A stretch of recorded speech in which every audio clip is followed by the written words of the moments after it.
दोस्तों, आज के इस वीडियो में हम पढ़ेंगे ओसाजोन फॉर्मेशन। ओसाजोन होता क्या है? इसका फॉर्मेशन क्या है? इसकी मैकेनिज्म क्या है? इन सभी बिंदुओं पर डिटेल में डिस्कस करेंगे।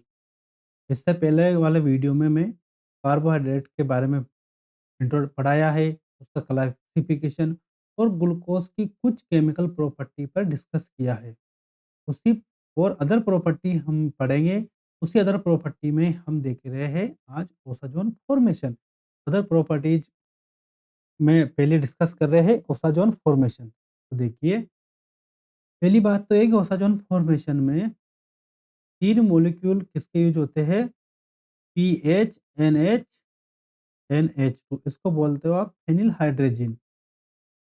फेनिल हाइड्रोजन क्या बोलते हैं इसे हम? Phenyl hydrogen. इसके 3 मोल यूज़ होते हैं। क्लियर? दूसरी बात, ग्लूकोज और फ्रक्टोज एंड मेनोस तीनों से ओसाजोन फॉर्मेशन होता है। इसका मतलब ये है कि तीनों में जो फर्स्ट 2 कार्बन है, फर्स्ट एंड सेकंड, इन दोनों कार्बन की जो स्टीरियो केमिस्ट्री मतलब दोनों का कॉन्फ़िगरेशन, चाहे आप ग्लूकोज लीजिए, चाहे फ्रक्टोज लीजिए या फिर आप मेनोस का यूज़ कीजिए। फर्स्ट 2 कार्बन है, उनकी ही स्टीरियोकेमिस्ट्री मतलब उनका कॉन्फ़िगरेशन ही क्या होगा? अलग-अलग होगा। बाकी जो लास्ट वाले 4 कार्बन है, उनका कॉन्फ़िगरेशन क्या है? सभी में सेम। इससे ये प्रूव हो जाता। पहली बात तो ये, क्लियर? मतलब ग्लूकोज से भी यही ओसाजोन बन रहा है, फ्रक्टोज से भी यही ओसाजोन बन रहा है और मेनोस से भी यही वाला ओसाजोन बन रहा है। क्लियर? तो देखिए, मतलब क्या कि osazone formation prove that in fructose and glucose, only two first carbon atoms have different configuration. Last four carbon atoms have the same configuration. यहाँ से आपके क्वेश्चन बन सकता है कि ओसाजोन फॉर्मेशन से क्या प्रूव होता है। ये इंपॉर्टेंट क्वेश्चन हो सकता है आपके। क्लियर? दूसरी बात कि ओसाजोन फॉर्मेशन होता कैसे है एक्चुअल में, इसकी मैकेनिज्म पर आते हैं। इसकी मैकेनिज्म बड़ी इंपॉर्टेंट है, इसे मिस मत कीजिएगा। तो मैकेनिज्म में आते हैं, मैं शुरुआत कर रहा हूँ इससे, ग्लूकोज। तो C double bond O H, C O H H और C H O H whole thrice और सी एच टू एच, मैंने बाद के कार्बन को क्या मान लिया? इनको आर फंक्शनल ग्रुप मानते हुए चल रहा हूँ। फर्स्ट मॉलिक्यूल से रिएक्शन करवाई फेनिल हाइड्रोजन के, ये ऑक्सीजन, उसके 2 हाइड्रोजन, बाहर क्या निकल जाएगा? वाटर। और ये बन जाएगा इमीन फॉर्मेशन एक तरह का। ठीक है? इमीन बनने के बाद आपको क्या लग रहा है? इसमें चालू होगी टोटोमेरेज। क्यों हो गई? इन है और ये एच, ये सी एच के दोनों इलेक्ट्रॉन यदि यहीं पर यहाँ इलेक्ट्रॉन चले जाए और एच एच प्लस के रूप में निकल कर यहाँ आ जाए और दोनों इलेक्ट्रॉन यहाँ मूव हो जाए, आपका क्या बन जाता है? ये O H N H N H C H. Clear? ये आपके प्रोडक्ट बना, सॉरी ये इंटरमीडिएट प्रोडक्ट बना। अब नेक्स्ट क्या होता है कि यहाँ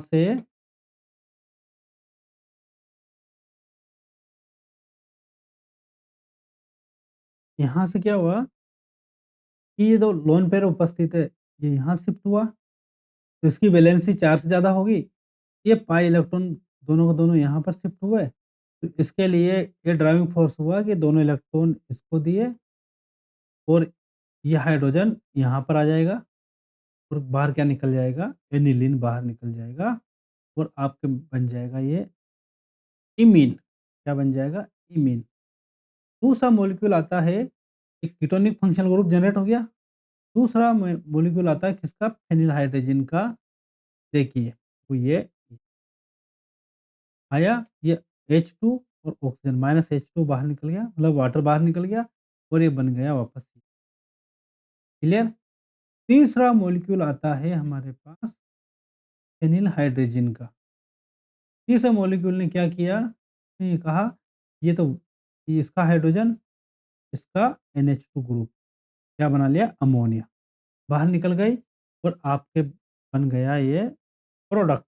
ये प्रोडक्ट ही आपका कहलाता है ओसाज। क्या कहलाता है? ओसाजोन। ये येलो कलर के क्रिस्टल होते हैं इसके। कैसे? येलो कलर के क्रिस्टल। तो यहाँ पर ध्यान देने योग्य बात यह है कि इसकी मैकेनिज्म आप जैसे ही देख पा रहे हो, तो यहाँ पर जो कार्बन है, ये कार्बन कार्बन क्या है? सिंगल बंध। इसमें क्या पॉसिबल है? रोटेशन। क्या पॉसिबल है? रोटेशन। ये रोटेशन के कारण ही आप चाहे इसमें ओएच इधर उपस्थित हो लेफ्ट साइड में या ओएच राइट साइड में उपस्थित हो, कोई असर नहीं होता है ओसाजोन फॉर्मेशन के दौरान। ठीक है? तो ये एच देखो, पहले पहले मॉलिक्यूल से इमीन बना और इसके कारण फिर टोटोमेरिज्म हुई और एनिलीन बाहर निकल गया। एनिलीन बाहर निकलने के बाद वापस दूसरा मॉलिक्यूल आया, जो जनरेट हुआ था कार्बोनिल फंक्शनल ग्रुप। उससे रिएक्शन करने के बाद जो थर्ड मॉलिक्यूल आया है फेनिल हाइड्रोजन का, वो अमोनिया निकाल कर वहीं ऐड हो गया। यह प्रोडक्ट बन गया आपके। क्लियर? ओसाजोन फॉर्मेशन के लिए जो मस्ट कंडीशन है वो क्या है? वो ये है कि इस प्रकार की संरचना होनी चाहिए आपके पास। 2 कार्बन की, तो इस प्रकार की। मतलब देखिए, ये एक तो आपके पास फंक्शनल ग्रुप होना चाहिए कार्बोनिल। मैं ये नहीं कह रहा हूँ एल्डिहाइड हो कीटोन। कार्बोनिल फंक्शनल ग्रुप है। उसके जस्ट पास वाला कार्बन पे एक तो ओएच उपस्थित होना चाहिए, एक हाइड्रोजन उपस्थित होना चाहिए। तभी आपके ओसाजोन फॉर्मेशन हो सकता है। ये दोनों क्या है आपके इम्पोर्टेंट, इसको याद रखना। उसके बाद मैं आता हूँ डीमेनोस। देखो, डीमेनोस पे ओएच लेफ्ट साइड में होता था, ग्लूकोज में राइट साइड में। क्योंकि डीमेनोज डी ग्लूकोज का क्या C2 एपिमर। तो इस बॉन्ड में क्या था? रोटेशन पॉसिबल है। ये रोटेशन के कारण आप मेनोज लो या फिर ग्लूकोज, कोई असर होएगा क्या? कोई असर नहीं होगा। और वापस के वापस देखो, carbon carbon rotation about carbon carbon bond present. इस कारण से आपके आराम से वापस ओसाजोन फॉर्मेशन हो जाएगा। ठीक है? यहाँ तक क्लियर? इसके बाद हम बढ़ते हैं आगे और इसकी कुछ प्रॉपर्टी। तो आपके दिमाग में ये आया होगा कि जब ओसाजोन फॉर्मेशन हो गया, अभी भी तो इन अमीन के ऊपर एच प्रेजेंट है, इन नाइट्रोजन के ऊपर एक-एक एच प्रेजेंट है, तो फर्दर वापस फिनाइल हाइड्रोजन से रिएक्शन नहीं हो सकती क्या? मतलब पीएच, एनएच, NH2 से ये फर्दर रिएक्शन नहीं कर सकता क्या ओसाजोन?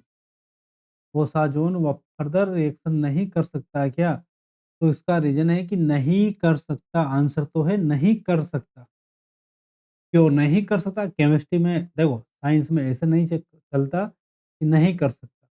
जो नहीं होता तो क्यों नहीं होता, उसका भी प्रूफ देना पड़ता, और होता तो क्यों होता, उसका भी प्रूफ चाहिए। तो क्यों नहीं कर सकता, इसका कारण है, देखिए, वेरी इंपॉर्टेंट, यहाँ से भी आपका क्वेश्चन बन जाएगा, कभी भी बन जाएगा और बनता हुआ क्वेश्चन। देखिए, तो वे बहुत इंपॉर्टेंट है कि osazone further not react because there is a intramolecular hydrogen bonding. कौन सी? Intramolecular hydrogen bonding. एक बार और रिपीट कर रहा हूं मैं, intramolecular hydrogen bonding and this undergoes cyclisation. वो हाइड्रोजन जो फ्री लग रहा था आपको, एक्चुअल में फ्री नहीं होता है। देखिए कैसे, ये ये सी डबल बॉन्ड एन, जो ऊपर वाला एच है, वो भी हाइड्रोजन बॉन्डिंग में काम आ रहा है। और आपको लगता है कि फिर ये फ्री होगा, नहीं। देखिए, ये एक दूसरे से क्या है, एक दूसरे के इक्विलिब्रियम में है। देखो, एक बार तो ऊपर वाले का हाइड्रोजन काम आ गया हाइड्रोजन बॉन्डिंग में, एक बार नीचे वाले का हाइड्रोजन काम आ गया हाइड्रोजन बॉन्डिंग में। क्लियर? तो ये दोनों ही हाइड्रोजन फ्री नहीं है। तो इन इंट्रामोलिकुलर हाइड्रोजन बॉन्डिंग के कारण ये 6 मेंबर साइक्लिक रिंग का फॉर्मेशन हो गया। फॉर्मेशन होने के कारण ऑक्सीजन फर्दर रिएक्शन नहीं कर सकता है। क्लियर? क्लियर है तो बाकी का पढ़ेंगे नेक्स्ट वीडियो में। धन्यवाद।